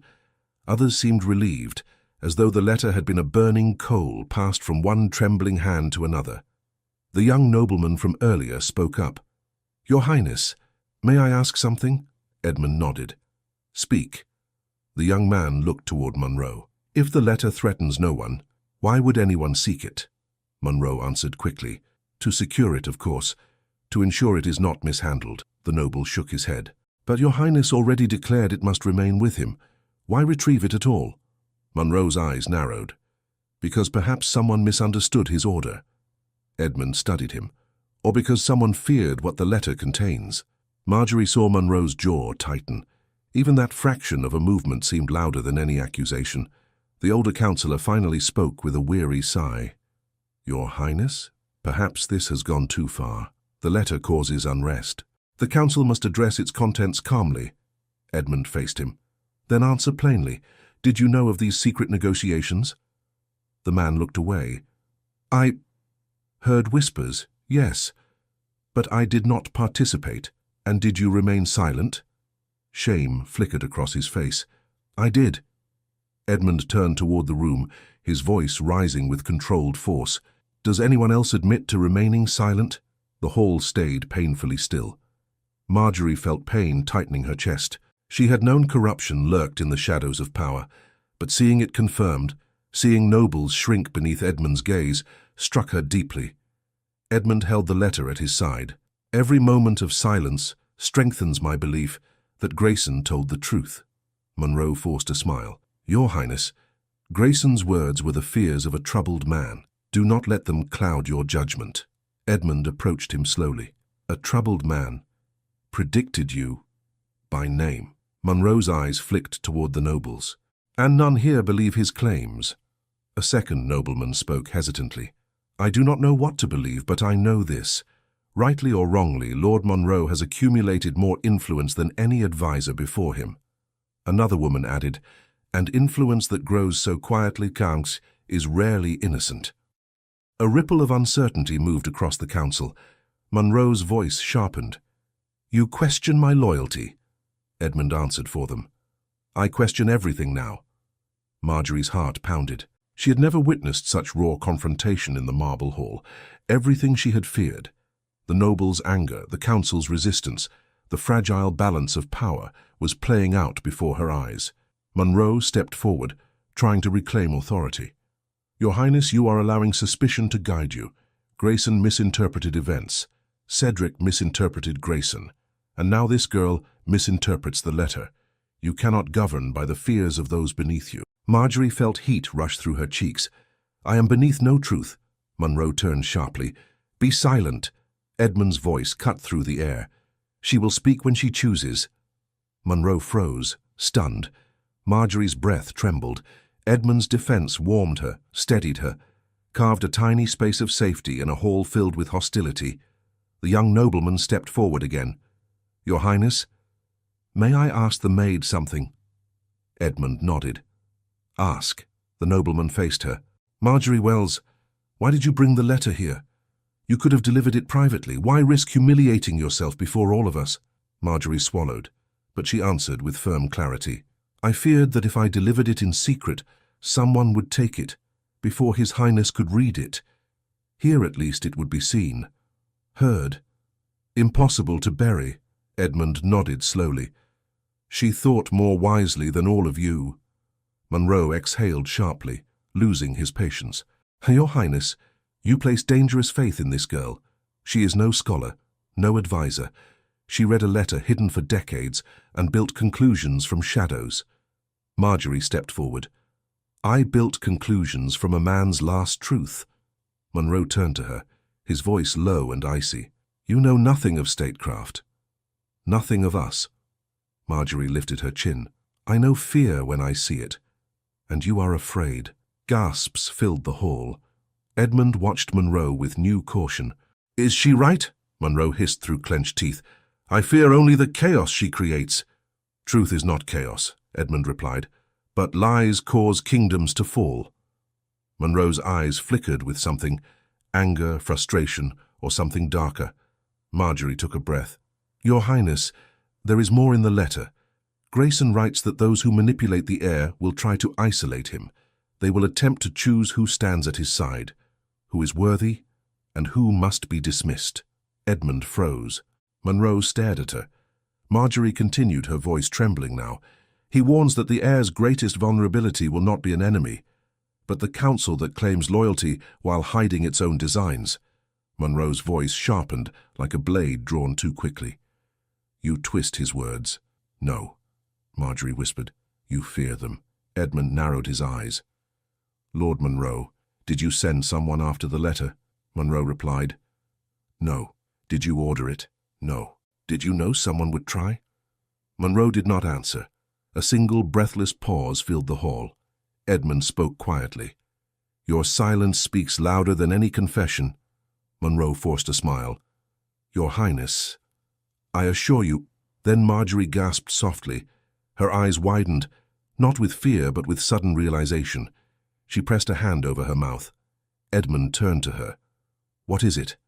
Marjorie pointed trembling at the floor beneath the dais. Your Highness, the seal on the letter. It matches the crest engraved on Lord Monroe's signet ring. The hall erupted into gasps, sharp and disbelieving, as Marjorie's trembling finger pointed toward the ornate signet ring on Lord Monroe's hand. A ring he wore every day. A ring engraved with a crest so familiar no one ever thought to question it. The same crest, Marjorie insisted, that sealed the letter Grayson hid decades ago. Lord Monroe froze mid-breath. His hand, the one adorned with the ring, lowered slowly toward his side, as though he feared any sudden movement would draw even more attention. His face did not change, but a faint twitch in his jaw betrayed him. Edmund stepped forward at once. Show your hand. Monroe hesitated. Your Highness. Show it. The command rang through the marble hall, impossible to ignore. Every councillor watched, many of them with thinly veiled fear, as Monroe reluctantly lifted his right hand. The gold ring glinted under the chandeliers, its engraved crest clear. A hawk with outstretched wings clutching a broken quill. Marjorie swallowed. There. Grayson used that exact crest to seal the letter. Monroe lifted his chin. An absurd coincidence. That crest belonged to many late advisors. No, Edmund said sharply. Only to 3. My father, Cedric, and you. A whisper passed through the nobles like a cold draught. Monroe's voice warmed into calm defiance. Your Highness, the crest is common among a certain circle of advisors. It symbolizes service. Anyone who possessed a similar ring could have sealed that letter. Marjorie shook her head. The wax mark is precise. The indentation, the shape of the hawk's beak, is the same slight curve as yours. Grayson trusted symbols. He knew whoever found the letter would recognize the seal. Monroe gave a soft, hollow laugh. The maid becomes an expert in heraldry now. Marjorie met his gaze. Only in truth. Monroe took a step forward. Your Highness, this is preposterous. Even if the seal matches, it proves nothing. It is more likely the maid is confused by years of dust and cracked wax. Marjorie's voice steadied. I looked closely under light. The wax had not cracked cleanly. The seal remained almost perfect. Edmund approached Monroe. Remove the ring. Monroe stiffened. Your Highness, surely. Remove it. Monroe held Edmund's gaze for a long moment, then finally tugged the ring free with a controlled motion. He placed it in the prince's open hand. Edmund examined it carefully, then compared it to the back of the letter, holding the parchment close enough for the nobles to see. A murmur broke across the hall as the similarities became unmistakable. The hawk's wings, the slight tilt of its head, the broken quill angled just so. Edmund looked up. Explain this. Monroe offered a slow, patient smile. Your Highness, your father once entrusted me with such a ring. Perhaps Grayson borrowed mine without my knowledge. He often visited the advisors' chambers. Marjorie stepped forward. The letter was sealed decades ago. Were you serving the crown then? Monroe's eyes flickered. No. I inherited the ring only years later. Edmund frowned. My father died when I was 14. You inherited the ring after his passing, not before. Monroe hesitated only a heartbeat. Your Highness, the crest was not exclusive. Others could have carried it. Marjorie shook her head firmly. Grayson wrote that the seal belonged to the very man he feared. He hid the letter because of it. A noblewoman whispered to her neighbor, Grayson feared Monroe. Another murmured, then the letter's warning was real. Edmund closed his hand around the ring. Lord Monroe, did you know Grayson personally? Monroe answered too quickly. Barely, Marjorie interjected softly. Grayson wrote that you met often. Monroe glared at her. He wrote many things, most false. Edmund's tone sharpened. Were they false? Your Highness, answer the question. Monroe straightened, a flicker of irritation slipping through his calm posture. I met Grayson only to perform my duties, nothing more. Edmund stepped closer. And did you ever see the man Grayson feared would manipulate the air? Monroe's throat tightened. No, Marjorie whispered. But he named you. Monroe's patience snapped. Do not place faith in a servant's interpretation of a dead man's fears. Marjorie recoiled slightly at the force of his voice. Edmund noticed immediately. Lower your tone, Edmund warned. Monroe exhaled sharply. Your Highness, you gather conclusions from coincidence and frightened speculation. A seal alone means nothing. Then why attempt to take the letter from Marjorie's hands? Edmund asked quietly. Monroe blinked. I did no such thing, but someone did, Marjorie said. Right after I stepped out, someone who moved with purpose. Edmund's gaze hardened. You knew she carried the letter. So did many, Monroe replied quickly. Anyone could have sought it. Edmund looked toward the nobles. Did any of you send someone to seize the letter? A wave of shaking heads answered him. Not one councillor admitted to it. Not one dared. Edmund returned his attention to Monroe. Your seal, your influence, your name in Grayson's final warning, and a man trying to take the letter moments after you insisted it be removed from her hands. Monroe's voice dropped to a quiet, cutting tone. Your Highness, I have served you faithfully. I have protected you. Your father trusted me. Did he? Edmund whispered. The question broke something in the air. Monroe opened his mouth to respond, but the councillors had begun murmuring among themselves. Doubts bloomed across their faces like unwelcome flowers. Some stepped back from Monroe. Others watched him with narrowed eyes. One young councillor finally spoke. Your Highness, I too saw Monroe meet privately with foreign envoys. Years ago. It troubled me then, but I said nothing. Monroe turned sharply. You lie. The young man shook his head. I remember clearly. It was raining that night. You left the West Wing after the rest of us retired. Another noblewoman added. I overheard him discussing matters not yet approved by the council. Monroe's eyes widened. This is madness. These are old misunderstandings. Marjorie stepped forward. Or truths finally spoken. Monroe whirled toward her. You have caused enough damage. Edmund stepped between them. You will not address her again. Monroe held Edmund's gaze.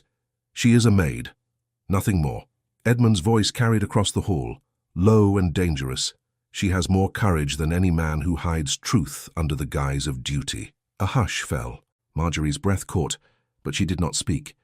She stood behind Edmund, neither shrinking nor forcing her presence, simply standing despite her humiliation, because she believed in the truth she carried. Monroe's expression shifted. Something new flickered there, something Marjorie couldn't name. Not fear, not anger, calculation. He smoothed his coat, regained composure, and took one deliberate step forward. "Your Highness, you must decide who you trust. A servant brought you a letter hidden for decades, and now you question the loyalty of your council, those who have served your father and you faithfully." Edmund replied, "Faithfully or conveniently?" Monroe exhaled slowly. "Your Highness, you stand on uncertain ground. A kingdom cannot be governed by doubt. A kingdom cannot be governed by lies." "Then set aside this foolishness," Monroe insisted. "The letter reveals nothing concrete.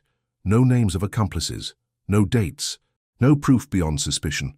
Marjorie lifted her voice. "Grayson feared writing names. That alone proves a danger existed." Monroe did not look at her. "Grayson feared shadows." Edmund held up the letter. "Then we will find what casts them." Monroe's jaw tightened. A noble stepped forward cautiously. "Your Highness, perhaps an inquiry?" "Yes," Edmund said, "a full inquiry into every negotiation, every meeting, every decision made in my father's reign and mine." Monroe whispered quickly, "Your Highness, if you do this, you will divide the court."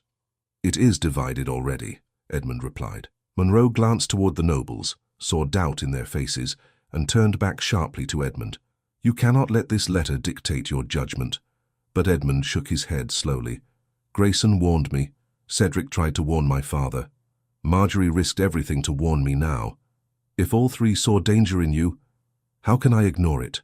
Monroe's eyes flashed. "You will regret this." Edmund stepped back. "I only regret trusting you." The hall shuddered with gasps. Monroe inhaled sharply through his nose, gathering control. He looked around the marble hall at every noble who now eyed him with suspicion. At last, he looked at Marjorie. "You," he said quietly, "you have undone years of careful structure." Marjorie stood tall, though fear shivered beneath her skin. "Truth does not undo structure. Lies do." Monroe stepped closer to Edmund one last time. "Your Highness, you must listen to reason. Cast aside this childish doubt. A servant—" Edmund cut him off. "Enough." The hall held its breath. Edmund's voice rose, clear and final. "From this moment, Lord Monroe, you will be removed from all matters concerning the throne until the inquiry concludes. You will remain in the castle under supervision." Shock rippled through every noble. Monroe's face drained of color. He tried to speak, but no sound emerged. Edmund turned to the guards near the entrance. "Escort him." The guard stepped forward. Monroe finally found his voice. "You have just doomed your reign." Edmund replied quietly, "No, I have saved it." As the guards approached, Monroe looked wildly toward the council, but no one moved to defend him. No one spoke. Their silence was louder than their words.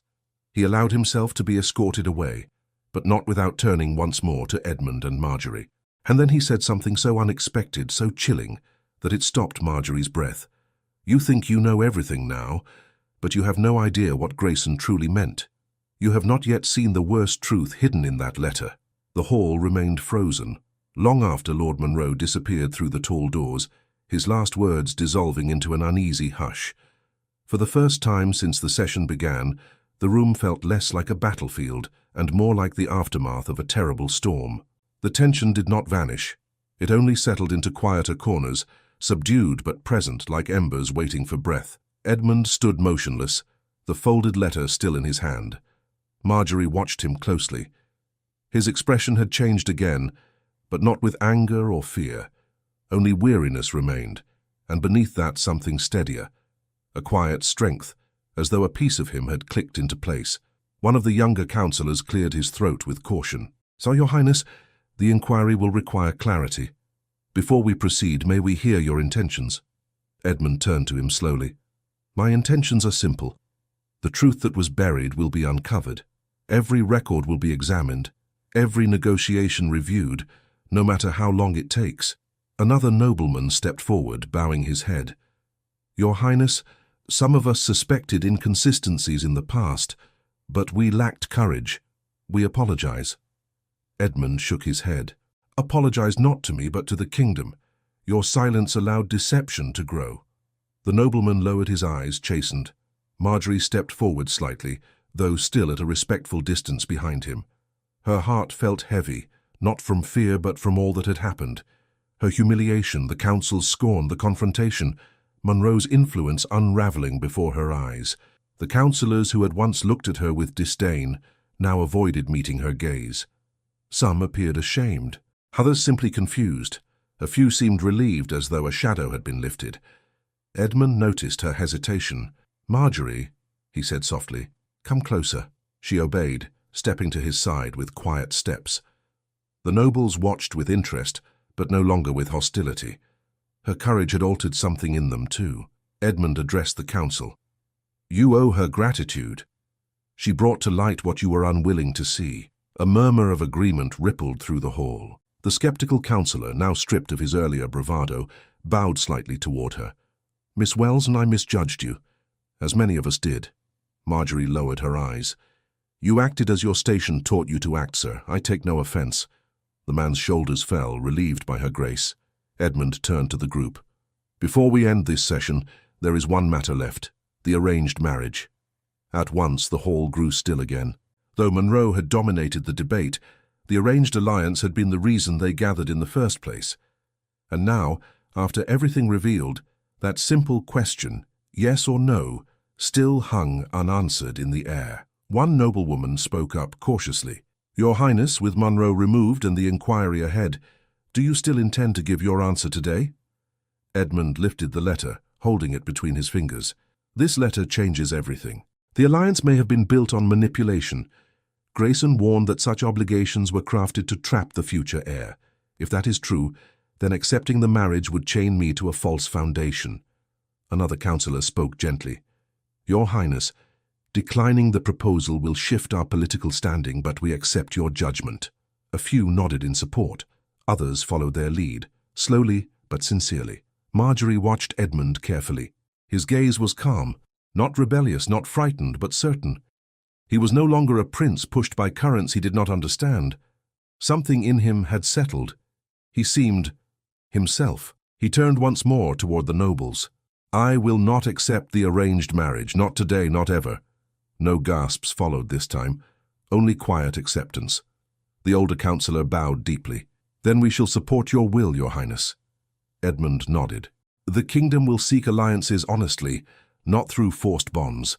The councillors murmured in agreement. Marjorie felt a quiet swell of emotion, pride, relief, and something warmer she did not dare name. A noblewoman approached Edmund cautiously. "Your Highness, if I may suggest, perhaps you should rest. You have carried the weight of an entire court today." Edmund glanced at Marjorie. "I am not the only one." The noblewoman smiled kindly. "Then Miss Wells should rest as well. She has endured much." Marjorie looked down again, remembering the crushing humiliation she had felt earlier, but now it no longer consumed her. Something else had taken its place, a sense of purpose. Edmund gently extended the parchment toward the noblewoman. "Take this to the royal archivist, under guard. It must be studied by experts compared with all documents from Grayson's era." The noblewoman accepted it with reverence. "Of course, Your Highness." A guard stepped beside her, ready to escort her safely. As the council resumed quiet discussions about the steps ahead, Edmund turned to Marjorie. "You spoke truth when you believed no one would hear you. That alone is rare," she whispered. "I only wished to protect you." He looked at her with a warmth he did not attempt to hide. "You did." Marjorie felt her breath catch lightly. She was used to being unseen, or at best tolerated. But Edmund saw her, for who she was, for who she had chosen to be today. A young noble approached, bowing politely. "Your Highness, Miss Wells, forgive my earlier doubts. It seems I judged too quickly." Marjorie nodded. "Thank you, sir." Another councillor approached next. "Your courage was unexpected. We will remember it." She bowed her head, taken aback by the sincerity. As the nobles slowly dispersed, some lingering in small groups, others leaving to carry out Edmund's commands, the marble hall began to regain its breath. The storm had passed, leaving behind a quieter, clearer air. Edmund looked at Marjorie one last time.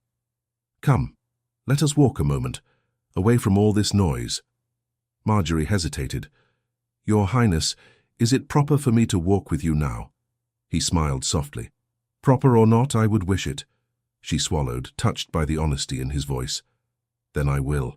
They stepped through the tall doors together. The corridor beyond was empty and calm, a stark contrast to the frenzy of the hall. Their footsteps echoed gently as they walked side by side. Edmund spoke first. I meant what I said. You carried a burden meant for no one of your station. Marjorie kept her hands clasped. I only carried what fate placed in my path, and you carried it well, he replied. She glanced at him.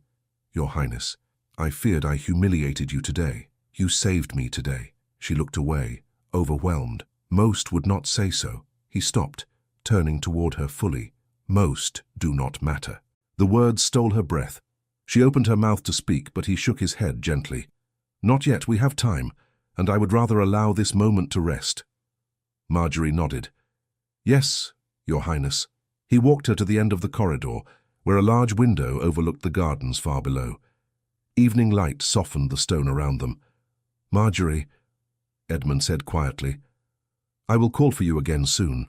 For the first time all day, she smiled. Small, shy, but real. I will come when you call. He nodded once as though anchoring her words in his heart. Then he stepped back, allowing her space to return to her duties, though neither wished to part just yet. Marjorie curtsied gracefully. Thank you, Your Highness, for believing me. Edmund's voice lowered. It would have been impossible not to. She turned to leave, but he called softly after her. Marjorie, she looked back. Your courage will not be forgotten. She felt the words settle gently over her. Nothing sharp, nothing humiliating, only sincere warmth. Warmth she had longed for without knowing it. She bowed her head. And neither will your kindness. With that, she walked down the corridor, her steps lighter than they had been all day. Edmund watched her go, his expression softening further. Around him the castle began to shift into the evening's quiet. The court was calmer, the council subdued, the storm ended. The inquiry would begin soon. Truth would emerge. And the path ahead, uncertain hours ago, now felt clearer. No fear followed him now, only purpose, and the memory of a maid who had stood before a kingdom to speak truth. The morning after the council session, Westerdale Castle woke slowly, as though it too had endured the storm of the previous day. Servants moved with quieter steps. Guards spoke in low tones. Nobles crossed corridors with unusual politeness, as if mindful that truth now walked the halls more boldly than titles. Marjorie Wells kept her gaze lowered as she moved through the servants' wing, though her heart refused to stay as calm as her steps. She had expected scolding, whispers, perhaps even punishment for having stood in the marble hall. Instead, other maids watched her with wide eyes, some curious, others admiring. When she reached the eastern corridor, Mrs. Harrow, the sternest housekeeper in the castle, paused before her. You caused quite the commotion, the older woman said.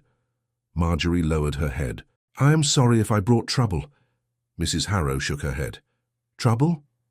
Perhaps, but courage as well. She leaned closer. I saw many nobles yesterday. None stood as tall as you. Marjorie blinked, startled. I only did what I believed was right. The housekeeper whispered. And may the heavens reward you for it. Marjorie curtsied softly and continued down the corridor, her thoughts spinning. She had expected shame to cling to her after what she endured, yet something lighter followed instead. Hope. She reached the window overlooking the gardens. The winter sun filtered through pale clouds, casting soft light over the frosted hedges below.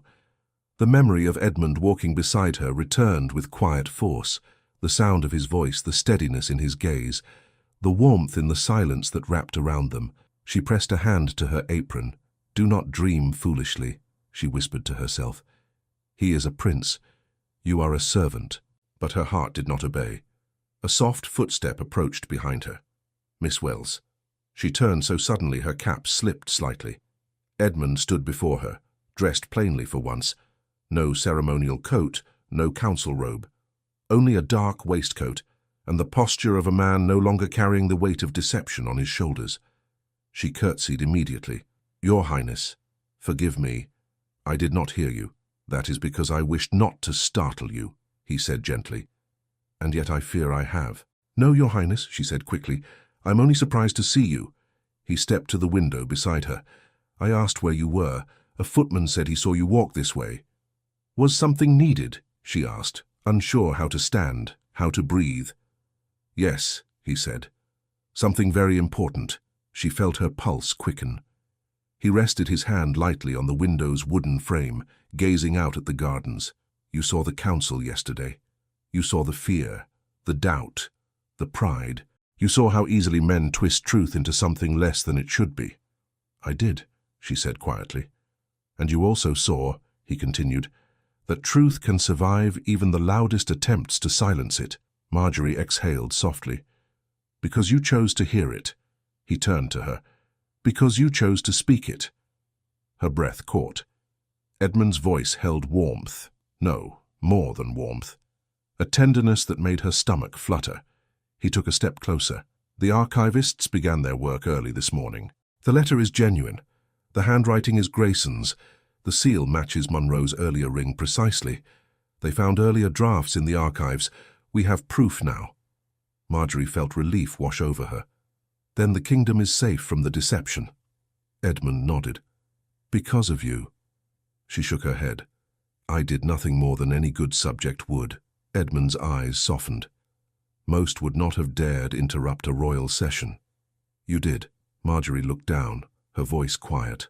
I feared doing nothing more than I feared speaking. I understand, he said, and I admire you for it. Her heart stumbled. Edmund stepped closer again, so close she felt the warmth of his presence before she lifted her head. His voice lowered, no longer formal, no longer distant. Marjorie, I made a choice yesterday. Many choices, in truth. But one remains unfinished. She swallowed. Your Highness? I dismissed the arranged marriage, he said. Not because of politics, but because it was never mine to choose. It was forced upon me. She nodded, not trusting her voice. I realized something as I read Grayson's words, he continued. Love cannot be commanded, not by treaties, not by counselors, not by expectation. Marjorie stepped back slightly, feeling her heart race. Your Highness, you deserve someone of equal station, someone who can serve beside you. He shook his head. I deserve someone true. Marjorie closed her eyes briefly, bracing herself. And I am not. You are precisely that, he interrupted softly. She opened her eyes. He looked at her the way he had at no one else, steadily, openly, with a feeling she could not name without trembling. You brought me truth, he said. You stood alone in a hall filled with those who dismissed you. You saved me from a marriage built on deception. You saved the kingdom from a chain it would have carried for generations. And you expect me to believe you are unworthy. Marjorie's hands trembled in her apron. Your Highness, the world will not accept. The world has accepted far worse, he said gently, and far less noble. Marjorie's breath trembled. But I am a maid, and I am a man, Edmund replied quietly, one who would choose you 1,000 times over. She looked away, afraid of the tears gathering in her eyes. Edmund reached out carefully, not touching her, but offering his hand near hers. Marjorie, look at me.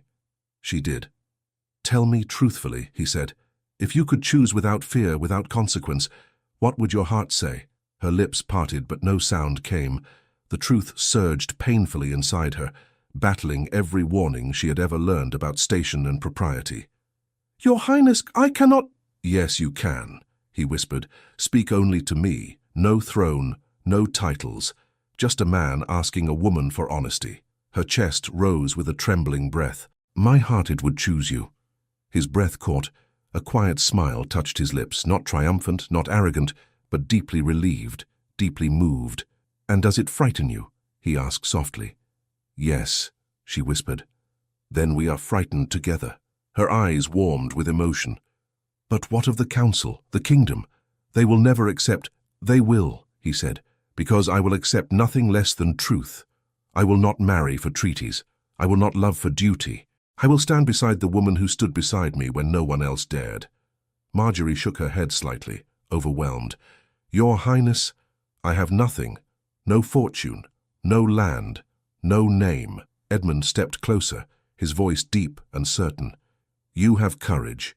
You have honor. You have a heart capable of loyalty without reward. Tell me, what treasure could exceed that? She felt emotion rise in her throat. I do not know what to say. He answered softly. Then let me speak. He extended his hand fully now, bridging the small space between them. Marjorie Wells, would you allow me the honor of walking beside you? Not as a prince commanding a servant, but as a man offering his heart to the woman who saved it. Marjorie froze. Her breath stumbled. Her tears gathered. Her heart surged in her chest with a force she could not control. Your Highness, she whispered, I do not know if I am worthy of such a place. Edmund stepped even closer, his voice low and steady. You are worthy of every place in my life. Her tears slipped free at last. She lifted her trembling hand, hesitated, and then placed it gently in his. Edmund exhaled with quiet relief, as though her hand had anchored him to the earth. He closed his fingers around hers, warm and reassuring. That is all I wished to hear. Marjorie wiped a tear with her free hand. What will happen now? I will propose a new future, Edmund said. One chosen freely. One built on truth. He paused, his voice softening further. My mother would have loved you. She always told me the heart knows what the crown often forgets. Marjorie tried to smile through her tears. And what does the heart remember? Edmund stepped close enough that the faintest warmth of his breath brushed her cheek. That love is the only crown worth wearing. Her heart fluttered at the words. Marjorie, he said, walk with me in the gardens. She nodded, unable to form words. He led her through the corridor, down the staircase and into the winter air. The palace gardens stretched wide and quiet, touched with frost and early sunlight. The hedges glimmered faintly, as though the world itself prepared to witness what came next. They walked along the stone path in silence at first. Marjorie felt the delicate shift in the air, something tender replacing the tension that had ruled the castle for days. When they reached the center of the garden, Edmund turned to face her. Yesterday I nearly lost myself to duty. Today I choose freedom. Marjorie looked up at him, eyes shining. You choose truth. I choose you. A soft breath escaped her lips. Edmund stepped close enough that their hands brushed again. He took hers gently, holding it with quiet reverence. Marjorie Wells, you gave me courage. Now allow me to return it. She whispered, How? By asking you this, he said. Will you walk beside me, not as a servant, but as the woman I love? Marjorie gasped softly. She covered her mouth with her free hand, overwhelmed. Tears slipped freely now, gentle and warm. Love, she whispered, you love me. With my whole heart, he said simply. Her voice broke. Your Highness, I love you as well. I have tried to deny it, but I cannot. Edmund drew her into his arms slowly, giving her every chance to pull away. She did not. She leaned into him, feeling the warmth, the certainty, the impossible tenderness she had long feared to imagine. He held her carefully, as though she were something precious, something irreplaceable. I will announce it to the council tonight, he murmured, and to the kingdom soon after. The prince will marry not a noblewoman chosen by treaties, but the woman who brought truth to light. Marjorie shook her head softly. I cannot become a princess. You can, he whispered, because a princess is not born. She is chosen, and I choose you. Her tears fell again, but this time they held no fear, only relief, only love. He lifted her chin gently. May I kiss you? She nodded, breathless. He lowered his head, pressing his lips softly to hers, slow, tender, filled with everything neither had dared say before. A kiss of truth, a kiss of promise, a kiss that carried their future within it. When they parted, Marjorie leaned against him, her eyes closed, her heart full. Edmund held her close, his voice warm against her hair. We will walk this path together. No treaties, no lies, only love. Marjorie smiled through her tears. Only love. And in the quiet winter garden of Westerdale Castle, the prince and the maid began a life chosen freely, bound not by power or expectation, but by the simple, unbreakable truth of their hearts. Thank you so much for listening to this story all the way to the end. We hope it moved you as much as it moved us while telling it. We'd love to hear your thoughts. Leave us a comment telling us where you're listening from and what you liked the most. Rate this story from 0 to 10. What score would you give it? If you enjoyed this story, don't forget to subscribe to the channel and leave a like as a show of support. That really motivates us to keep creating and sharing more stories full of emotion and life lessons. And before we go, we want to remind you that an exciting and heartwarming story recommendation will appear on the final screen. If you'd like to enjoy it, just click on the video. Thank you once again for being here, and we'll see you in the next story.